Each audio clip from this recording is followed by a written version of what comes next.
the Canadian city of Vancouver is the backdrop for countless Hollywood-based TV and film productions. Some are mega blockbusters known far and wide, while others are, well, complete garbage. After LA and New York, Vancouver is the third largest production center for American media content, raking in an impressive $4.8 billion as of 2021.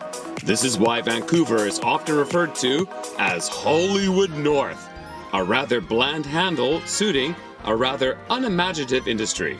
While it's no secret that Vancouver rarely plays itself, for more on this, please click here. Today's question is, why?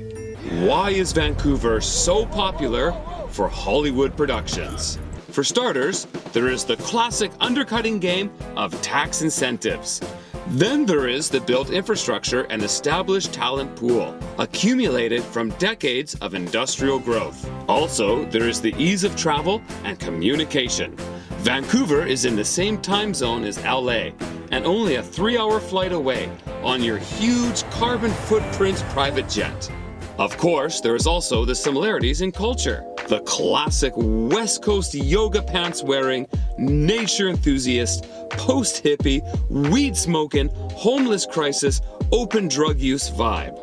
But there is another, far more interesting reason, and that involves not just Vancouver, but the entire surrounding areas of British Columbia. And that is the sheer variety of various settings found within relatively close distances. Let's start with Vancouver itself, with its mountains, the ocean, and the built-up urban form. The city, while arguably distinct as a whole, is very malleable in passing as various American and world cities.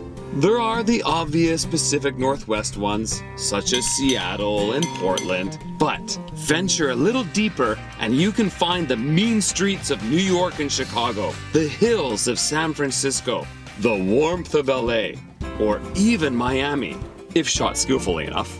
That's right, some palm trees do grow in Vancouver.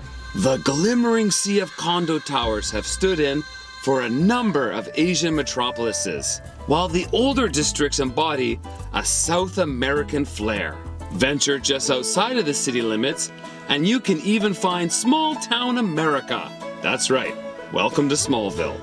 Now once you reach the mountains and gain some altitude, you're now in Alaska, baby. These soaring peaks rise kilometers in height and are home to alpine meadows and glaciers. Only a quick drive away from sandy beaches and swaying palms is the great frozen state. Now, let's travel a ferry ride west to Vancouver Island. I should note that these ferries themselves are another common shooting location. Here, we get the British-infused city of Victoria, with the mildest climate in Canada. Its lavish gardens, rolling hills, oak meadows, seaside setting, and grand architecture make it a great stand-in for New Zealand, Southern Australia, California, and even the US Northeast, including Professor Xavier's School for the Gifted. Not too far from Victoria, the climate changes dramatically on the exposed west coast. Welcome to the Pacific rainforest with its long sandy beaches, misty skies, and fog-soaked canopy. The perfect backdrop for a moody drama or an unsettling horror film, or a crappy tweens film series. If all this dreary weather has you down, don't worry. Only a few hours drive east of Vancouver, the mountains give way to arid valleys and deep canyons. With rolling grasslands and towering cliffs, one can easily be mistaken for being in Montana, Utah, or even Nevada. The plentiful sagebrush, the cacti, and the rustic ranching homesteads scream the Old West and beyond. Then there is the growing city of Kelowna, a personal favorite of mine, the closest thing Canada has to a Sunbelt city. Situated in the semi-arid Okanagan Valley. I'm watching it, right? And I'm like, where is this, right? Well, these mountains, I mean, is this like South Africa? Maybe it's supposed to be California. I don't know. And then I see something on the cop car, and it's some name that starts with an O. I saw that and I was like, what is that? Along the shores of the beautiful Okanagan Lake and surrounded by orchards and wineries, one would not be wrong for mistaking this area for California.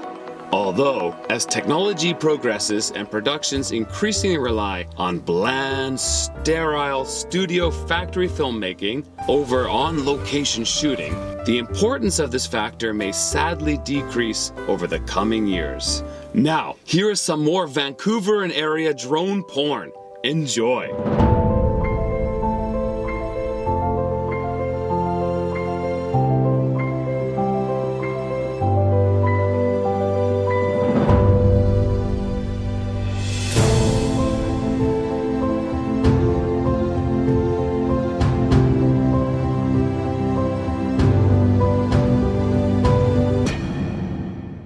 Like, share, subscribe.